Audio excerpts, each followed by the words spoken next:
Hello and welcome to Challenge 23 of the River Security Christmas Challenge of 2021. One before the last. So let's get into the challenge.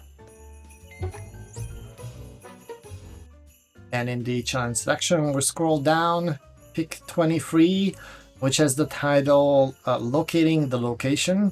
This is going to be task to enumerate directories. And there's a small twist in this.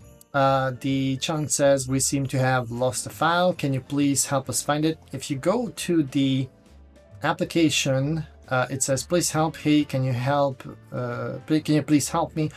I've lost my flag.txt file in a subfolder on the server, but I can't find it again. I know that Derb or Derbuster has a small.txt word list which contains the directory. Thank you in advance. PS directory listing is not enabled. So we have multiple hints here. First of all, we know that we're looking for flag.txt.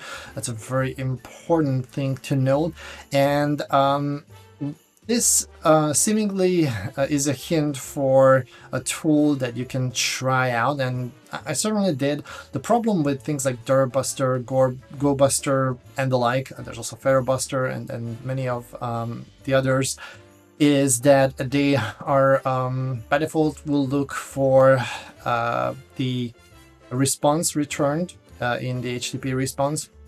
It's looking for the code. You can customize some of these, but I personally find for these cases to be easier to just use Burp Suite Pro and the intruder feature of it. Now, if you don't have Burp Suite Pro, then you can take still the harder route and configure these tools. But the small.txt word list is also important because we know that the directory name is actually in that list. So what I did, I just copied over this small.txt to my home folder. And I already have here Burp Suite up and running. I don't think I have the let me just check. Configuration is done, but I don't have the browser up and running. So I'm going to go and make a request to the application just to have the request here. And I'm going to send it to Intruder. Now, I have here the community burp. Same approach as with the commercial or pro license. So I need to add here a position. Let's have the default value test. And then I know that it's it's flag.txt. Let's double check this. Yeah.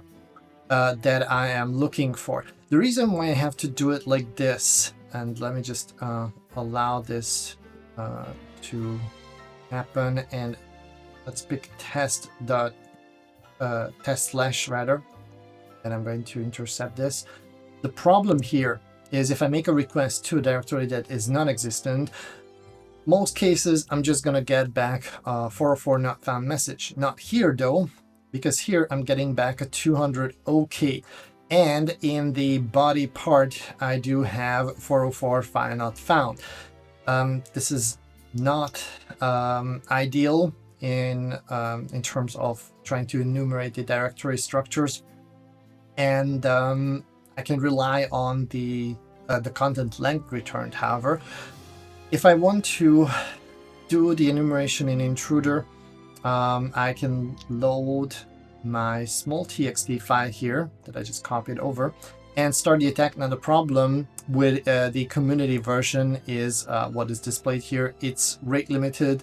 There's some throttling in there, so it's going to take forever to launch this attack, and I don't want to wait here until this is done. So what I have, and I'm going to stop this attack, what I have is a professional burp on my host installed. I have a license for it. So I'm going to instead start the attack here on Intruder, and you will see that, whoops, that was really weird. It's going much faster.